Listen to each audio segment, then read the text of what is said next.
That can be a great project to use it with any scrap you had at home. Let's figure out what we can make. Now we will use this rule. This is a really good because you can see the fabric through and you can see the marks easily. And we had this cutter and I will use it to cut the fabric. And we will do the same for the another size. And this one see the perfect size for a wallet. I will use it as a little card as a reference. It's the same size of a credit card, and I believe so this one can be good to put in the vertical way or horizontal, can be great.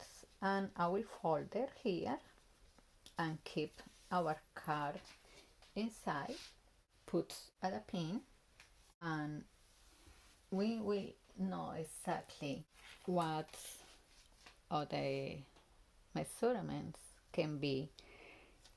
3.5 is what we had to work in both sides. We will take the card out, the pin, we put it back, and we know exactly 3.5 inch we will use it to fold our wallets. Markets in both sides. After we can start working with the another scrap we had to make the pockets for the credit cards. Let's fold it where you mark it to the back, and now we can add the another scraps of fabric we had, and we had this beautiful green fabric, seems like cotton, and we can work to make this fabric the same size that we had our initial fabric. Let's put a pin, just take it one layer of the another fabric, and now we can see here we have one, and we can add the second pocket with the another fabric. The idea is we be sure we had the exact fabric we need to add to our project. In this case, it seems it's enough. When we fold it, will be in that way. Great. Cut the excess with the first fabric, and we will repeat the process with the second fabric.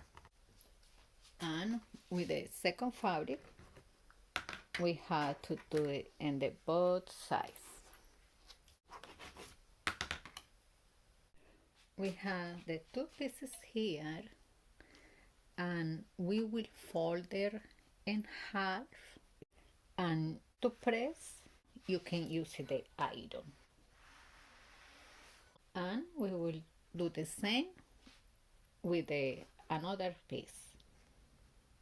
Put it in half and press.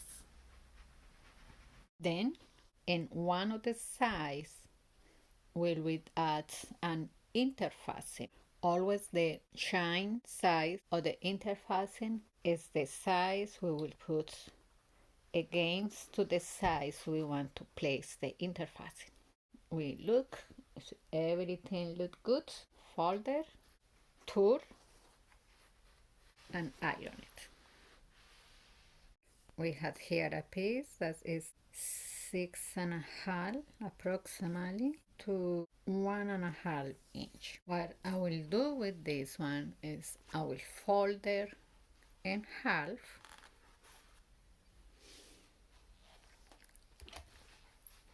press, and I will fold it each size in half as well.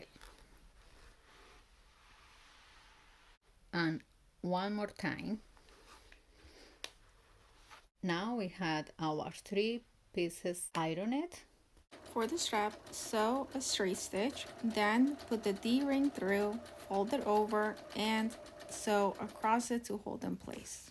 For the pocket of the credit card, I will sew in the edge and both sides, left and right, and I will put some pins just to keep the fabric in place, and we will sew in one more stitch in the middle. To know the middle, we will fold there, press, and we have right here. Now we can go to the machine. We're going to do the same and the another side. And I want to try if our credit card can be fit here, and it's perfect. Now we can finalize the another part of our project. We will place our piece into the main fabric. Had in mind the markers we had before, place it. We can put some pins and we will sew in on the sides. As said, I will add, this is the color matching really nice, and I will place it around the all of the main fabric. And this is how it look, and we will add a little strap, maybe 2 inch from the front pocket, and we will fold there. Let's sew in both sides. We had to do this one slow because we had a few layers there. Now we will place 2 inch from the edge some plastic snaps. For doing that, we will mark it and we will place us. And we will place all of them. We could do one in each side because it's a little more bigger than the small one. And this is the final product. It's something useful. You can use it as a wallet. We have here the pockets. You can put cash, credit cards, and even your phone maybe fit here. You can close to keep all the information secure, and just with couple scraps of fabric. We hope so you like it. Please subscribe and we see you right there. Watch how to make a fabric basket.